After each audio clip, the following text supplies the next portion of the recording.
Hey gang, Ruin here. Welcome on back to the Cade and episode 3 of our revisitation of Metal Gear Solid, the classic PlayStation game from 1998.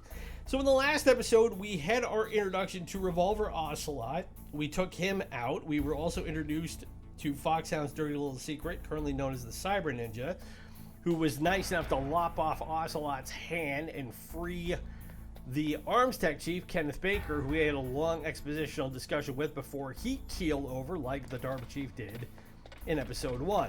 So now we're down here still in Basement 2. We've got the level 2 card. And now what we need to do is we need to work our way back up and find the Colonel's daughter, Meryl.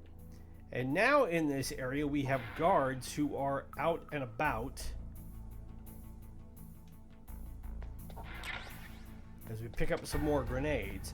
Now, in order to contact Meryl, like I said, they in the discussion with Anderson, the Arms Tech Chief, he mentioned that the frequency to get in touch with Meryl on the codec was on the back of the CD case. And I can't tell you how many friends of mine who played this game were like, what CD case? What is he talking about? There's no idea. I looked through all the inventory, I checked everywhere in this building, there's no CD case anywhere. What they meant is on the actual CD case that the game itself came in 1998, there's a screen cap where the frequency is listed on there. It was one of those little Easter egg things that most people were not really aware of.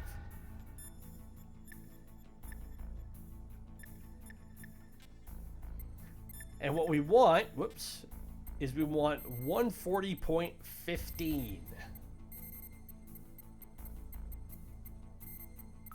To reach Miss Meryl. Who are you? I was really impressed with the way you busted yourself out of there. The one from the prison? You're the Colonel's niece, Meryl, right? No, it's not him. Just exactly who are you? I'm the fool that your uncle sent all alone into the middle of this whole mess. You came by yourself? You think you're some kind of That's one-man correct. army? I don't need lectures. You're just like your uncle, you know? How do you know my uncle? We go way back. What's your name? My name's not important. Aha. Could you be Snake? Are you Solid Snake? That's what some people call me. The legendary Solid Snake? You? Sorry about before. I wasn't sure if you were one of the good And guys. now we have But I knew you become were. face to face again with Ow. Meryl Silverberg. It's your eyes. My eyes. They're not soldiers' eyes. And it's funny because They're we Loki's don't eyes, see right? her again after No, this game until they're Metal beautiful, Gear Solid compassionate eyes. 4, where they tie up a Oh, just lot of the what I'd loose expect ends from the from legendary Solid Snake. Metal Gear You trying to Solid sweep me 1, off my 2, feet? and 3. Don't worry. You'll land back on them once you meet me. The reality is no match for the legend, I'm afraid. Oh, I don't believe that. Why did you look so surprised when you saw my face? Because you look just like him. You mean the terrorist leader, Liquid Snake? Yeah, you know him? You're not brothers, are you? I have no family. So what's the deal then? So now that we Who get these knows? Why long don't you ask him? conversations on the But codec, first, I want some information. You were involved in this exercise from the beginning. I'm just going to kind of blitz through this because it's recapping everything we already know about how this facility is being used to develop Metal Gear, along with having materials to develop nuclear weaponry. And then what we've got to do is we're going to have to figure out a place to be able to meet with her to get information and to get the PAL key that Anderson gave her, which we're going to need if we're going to be able to take down Metal Gear, because we needed to be able to essentially deactivate it.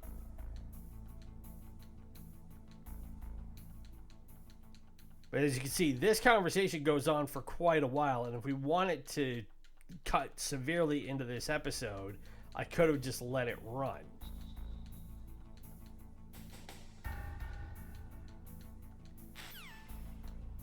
So now what we got to do is we got to go find the doctor who's in charge of the Metal Gear project.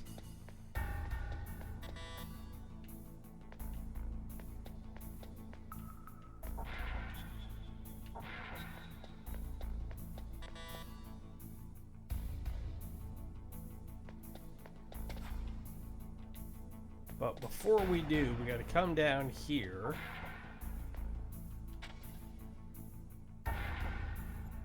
And these red lines that are here, we've got to be very careful because these are...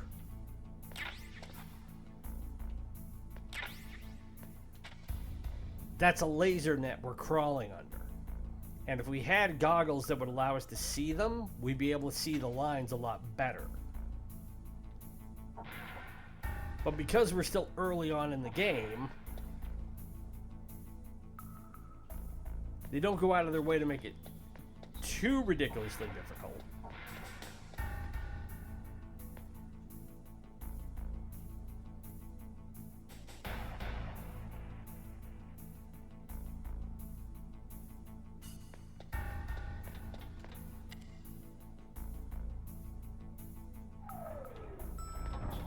Whew, and we got in there just in time. So we need to go back up to floor 1.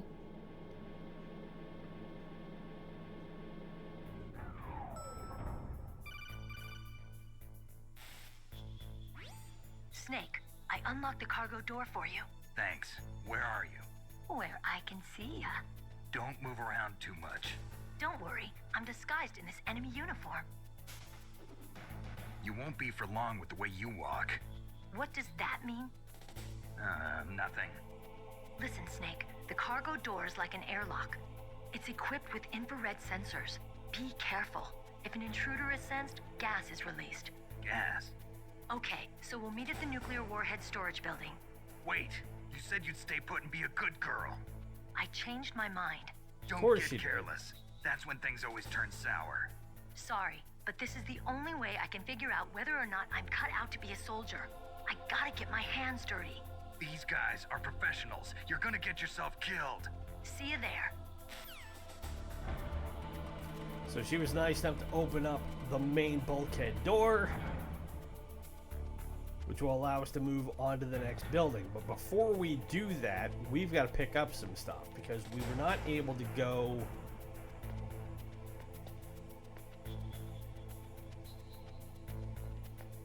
get everything we wanted up here.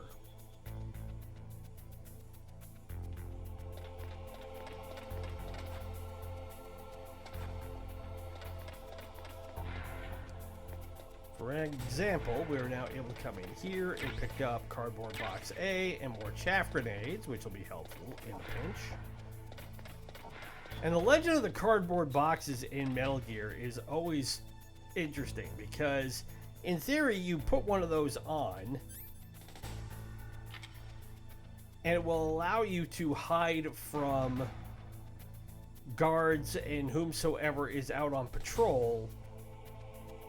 Because they look over and they just say, oh, well, there's a cardboard box sitting there. But in my experience playing this game, and all subsequent Metal Gear games, the cardboard boxes have never been good for anything. Oop.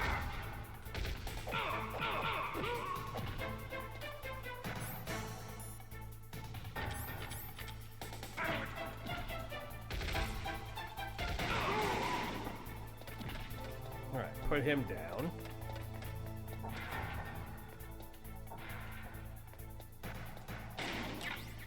We get the mine detector and the rations. And actually, popping a ration now would not be a bad thing.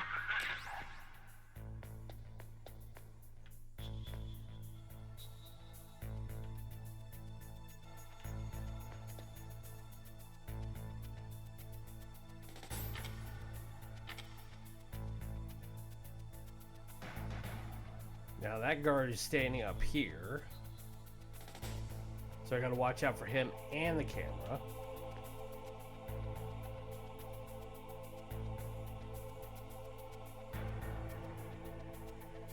Now if he's gonna just sit here and hang around this door, that's gonna be really annoying.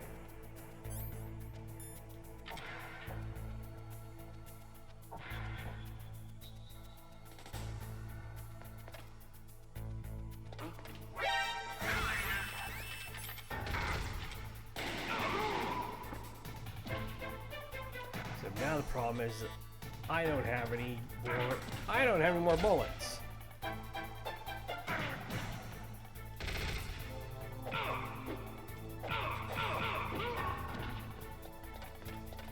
put him down.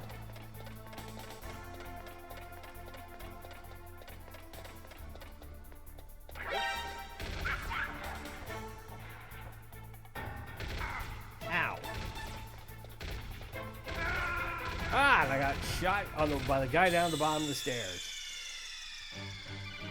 And that's the risk you run when you're coming up through here. Now, there is a silencer that I can get. I'm not going to worry about... Ah.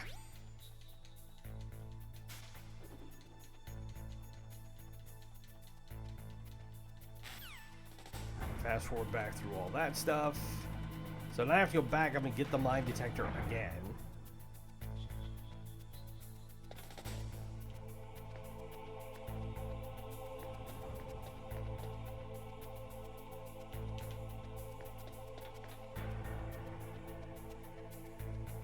And unlike most action games where it's very easy to like never run out of ammunition,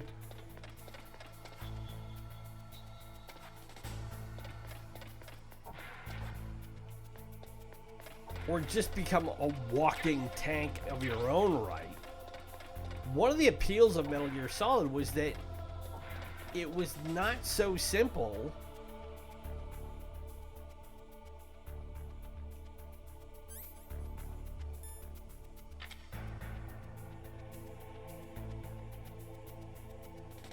to avoid enemy soldiers, and if you got into a firefight,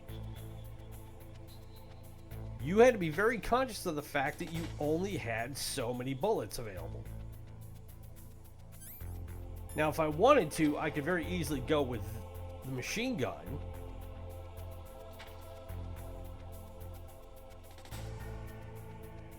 Because I have a lot more bullets available.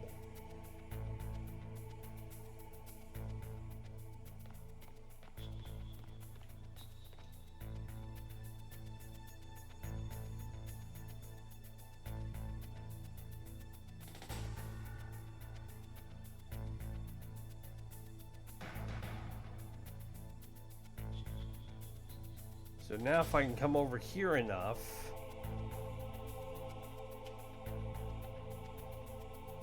back up.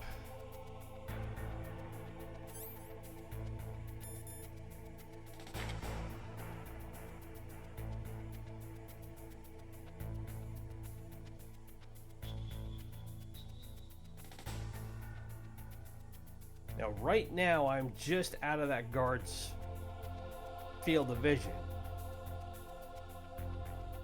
Now he should turn around. There he goes.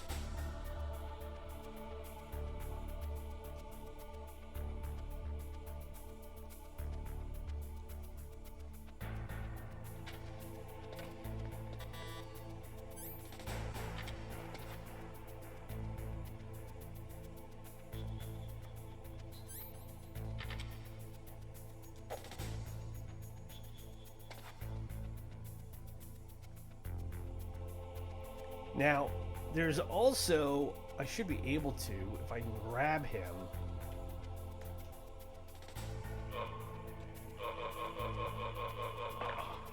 Yep, you do a silent kill. Get the ration.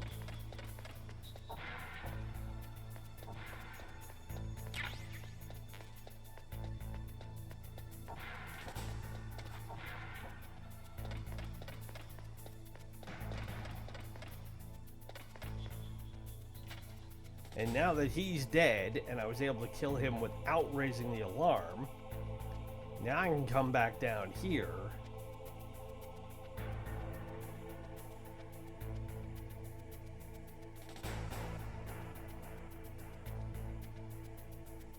Come around this way.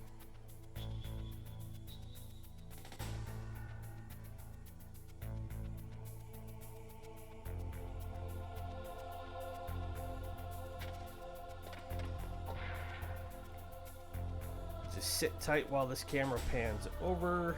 Can't see me as I'm sitting in this nook.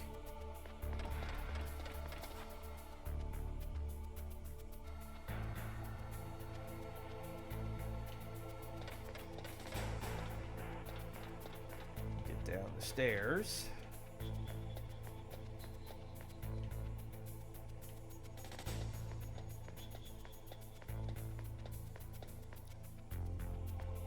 And then remember how there was a tank that was sitting here?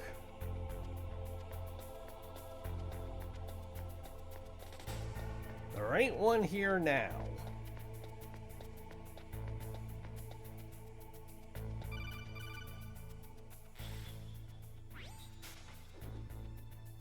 Be careful, Snake. That airlock is set with infrared sensors. You probably can't see them with your naked eyes, but there are infrared beams coming out of that wall. Touch any one of them, and the doors will seal off, and the place will be flooded with poison gas. Somehow, you've got to get through without setting off those sensors. And what we need to do is actually, this is the one time where having cigarettes on your person comes in handy, because now we can just make out the beams.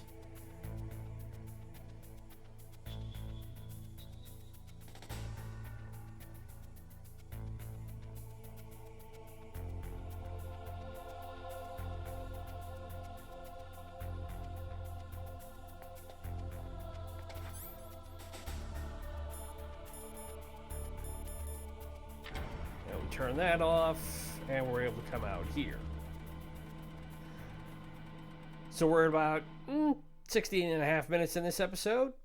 Now, like a lot of these games, if there's an item that's somewhere in the vicinity that you pick up, there's a good reason why you have it.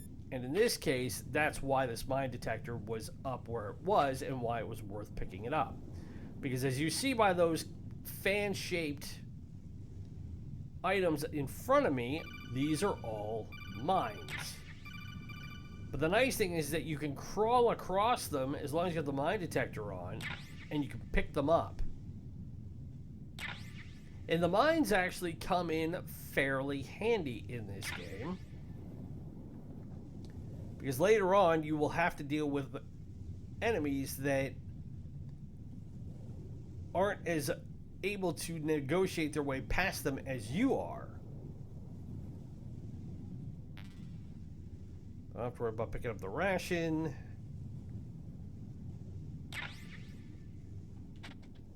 So what I have to do now is I need to equip myself with grenades, because I'm about to deal with a very large man in a very large tank, as we are given our introduction to Vulcan Raven for the first of two fights we will have with him. As far as storyline wise, he's still one of my favorite characters in this game. Snakes don't belong in Alaska. I will not let you pass. Send him a message.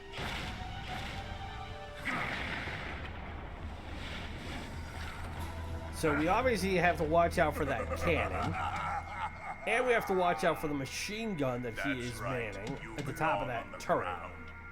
You should crawl on the ground like the snake you are. Come, let's fight.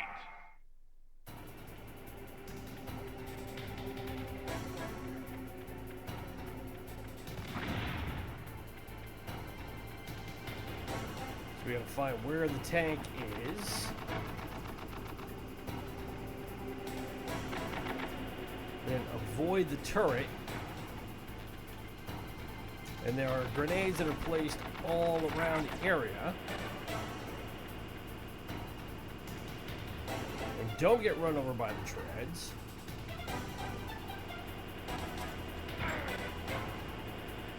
Like so.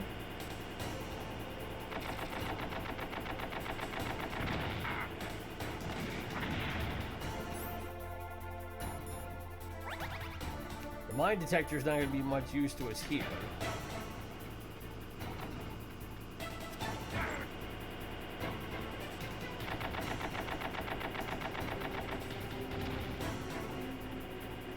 And actually what we need is the chaff grenades, because the chaff grenade will help throw off the electronics in the tank.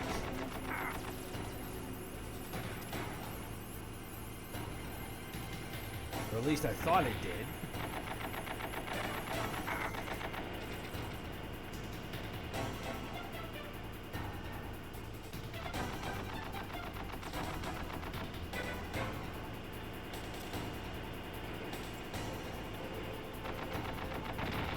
And what we've got to do is our goal is we've got to be able to get a grenade into the hole where the gunner is.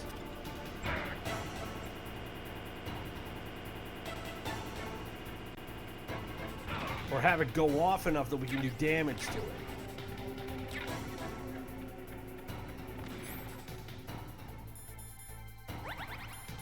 So we picked up the ration, which actually didn't help us all that much. And now Raven is out,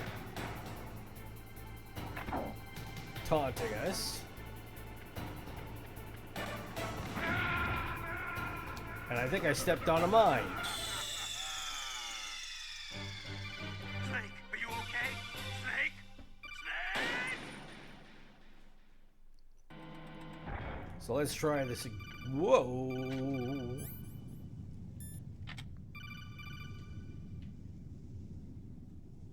I'm standing in the middle of a minefield.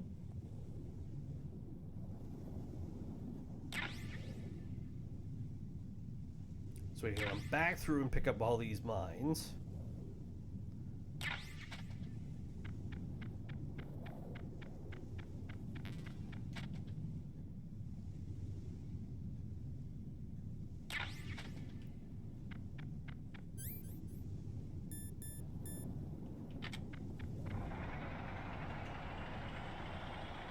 And we just hit the circle button and we can get the fight started.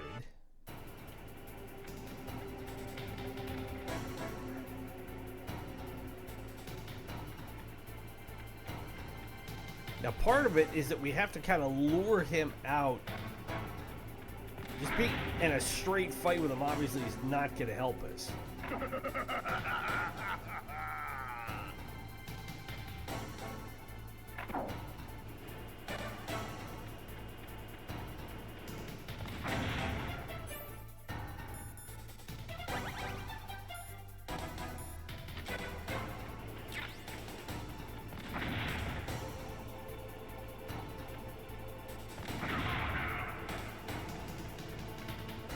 So now we've got to get around to a spot where he can...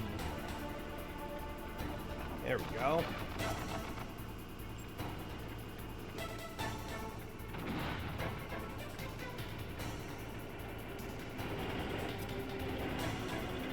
Drop it in. See, if you can get it square in the hole... See how you like this?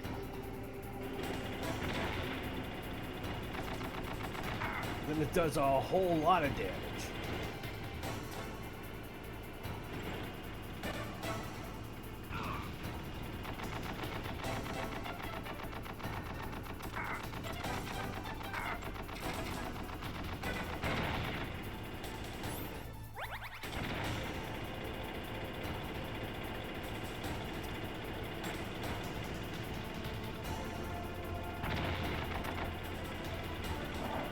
Now we'll be close enough to hit him.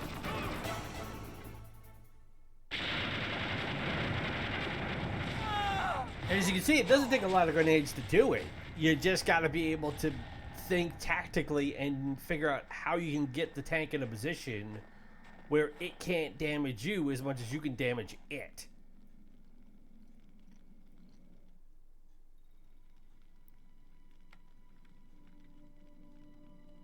So now we picked up key 3. Well, boss, I hope you are happy. You got the card. We'll play with him a little longer. You would be wise not to underestimate him.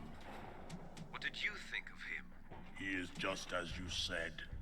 In battle, he is as if possessed by a demon. Much like you, I would expect no less. See? I told you so. But I will kill him. So, General Ivan, I hear he took your hand as well as your dignity. Watch your tongue, shaman. In the language of the Sioux people, Sioux means snake. It is known as an animal to be feared. Well, Snake is mine now. When I meet him next, I'll take special care of him. Not yet. Don't kill him yet. He and I will meet again in battle. Same prediction as always? Yes. thirsts for his blood.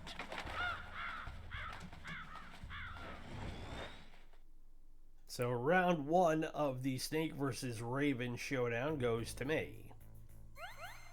And we get a little bit more of a boost.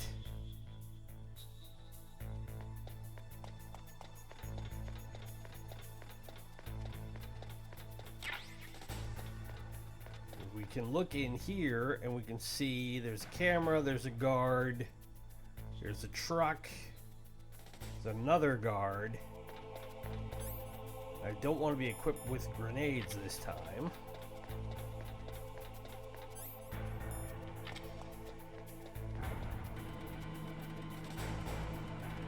And actually what I want to do really fast is I want to come back out here. And re-equip the mine detector.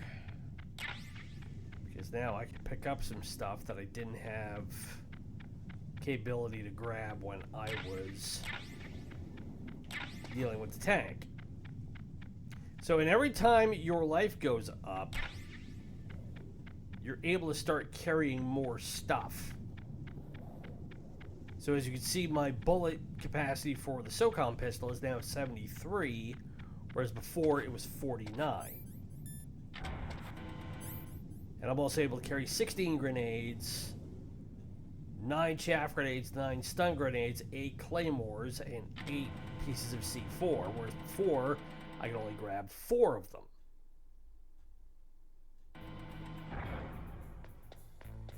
So in a similar way to even play games like Dark Souls, you know, the farther along you go, you hit a sweet spot where you're really able to start.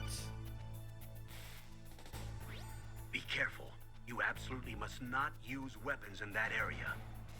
I've already programmed the nanomachine so that he won't be able to, Colonel. What? What are you talking about? Have you forgotten? That's where they keep the nuclear warheads. Can't you see them? So if we fire a there's gun lots of off in boxes piled here, up here, but are they all warheads? Yes. we're they're going to all set it all dismantled off, warheads. and They just leave them we here? are pretty Like much President Baker toast. said, totally careless. They're working on a limited budget. They try to put on a pretty face for the media, but this is the grim reality of it. Nastasha knows lots more about it than I do. Her frequency is 141.52. All of the warheads in those boxes have had their detonation mechanisms removed, so there's no fear of them exploding. But if the warheads are broken, they might leak plutonium, and that would be a serious problem. Snake, never use your weapon on that floor.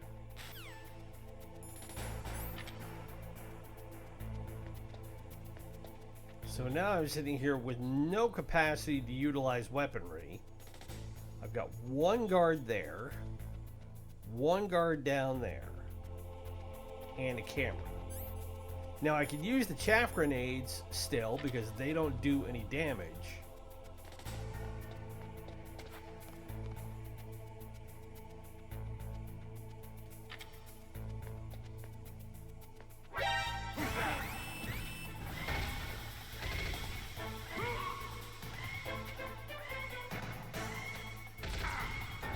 And without the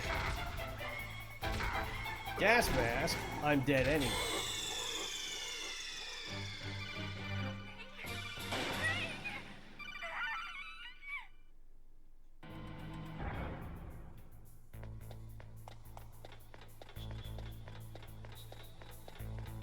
So I already picked up the ration. I'll put my gun away.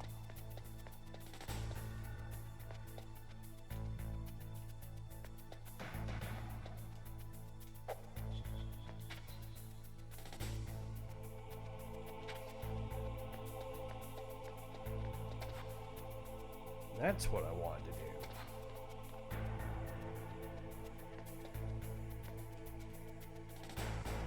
do. No, I wanted to...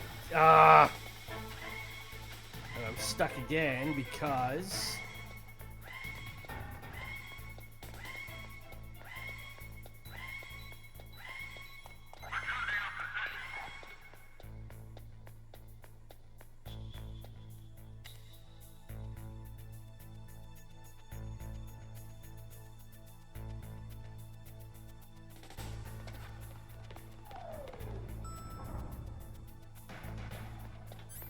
Whew. I thought I was toasting that. Because I was trying to choke him out rather than flipping him over. And if anything, that is one part of this game that is really, really annoying. Is that trying to get yourself in a position where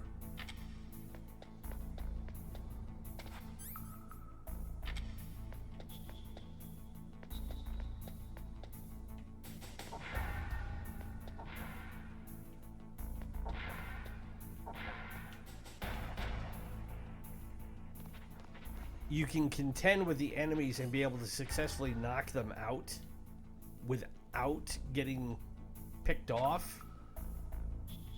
In later Metal Gear games, it was a lot easier. They really worked that mechanic out a lot better. But they didn't in this one.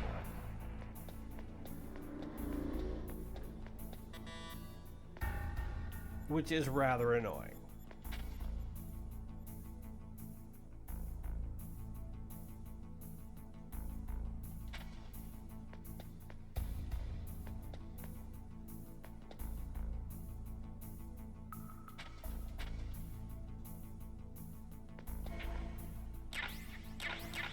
We got the Nikita launcher, so now we have a remote-controlled missile, which I'm always in favor of.